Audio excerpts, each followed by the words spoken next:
Mindfulness. Be mindful to supersize and grow your business. Sharon Horne-Ellstrom here. I guess I know my own name. Today we're talking about in this year's Get Your Goals annual challenge, this year's annual challenge to do one thing every day to get what we want in different areas and aspects of our life. We're focusing on mental well-being this month. And today's topic is mindfulness. Well, mindfulness is being aware of what our thoughts are, being accepting of what our thoughts are, and then taking action accordingly. There's all kinds of advantages to being in the present moment, paying attention.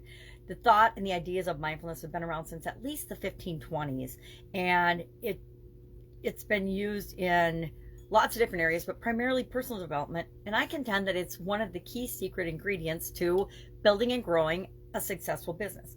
If we're worrying about the past or the competition or worrying about the future, living in the past, we're not in the present moment, which is the only time that we have where we can take action. And we want to be taking action to grow and build our business.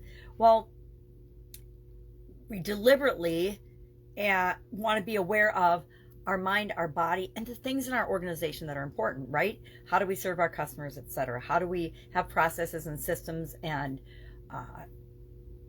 habits and rituals that we follow in our business that create what it is that we want to create in the world?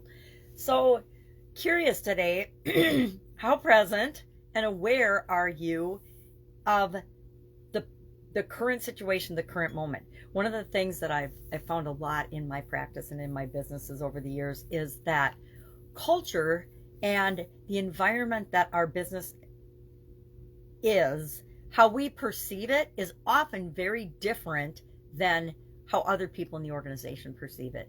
And that's one of the areas that we can always look at and investigate and be more present and aware of in order to positively impact our organization and the people that we serve. Because the better we create the culture in our organization, the better our people are equipped to serve the people that we're here to serve.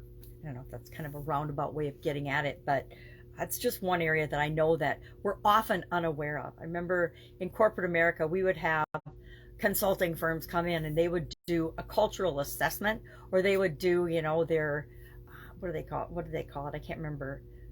Health of the organization type surveys and audits. And we would find, usually the bigger the company, the more interesting things we would find, and the more things we would find that we couldn't believe were going on in our organization because we had just not been aware of them. A lot of times things fall into a way of being because it was a quick solution at the time, and then people just keep doing it. But what was a quick fix worked a few times, but they made it a habit, and it was a bad habit. It wasn't the best way to solve the problem or fix something, and then it just goes throughout the entire organization. And then you hear things like, well, that's just the way it is. That's the way we've always done it.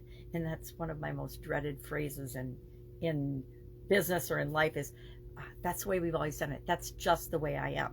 If you believe that, guess what? There's no opportunity to change. So curious, how present are you in your day-to-day operation? And not just the day-to-day operations, but in what your role is in building and supersizing your business. Are you focused on the future? Are you paying attention to the present moment and how you can impact that? Or are you thinking about past successes or past failures and letting them color what's going on right now? Curious about that? Share in the comments below your experience with mindfulness and being mindful. And do you believe, like I do, it has a huge impact on our ability to get results in our business? All right, have an awesome day, and I'll, of course, be with you tomorrow.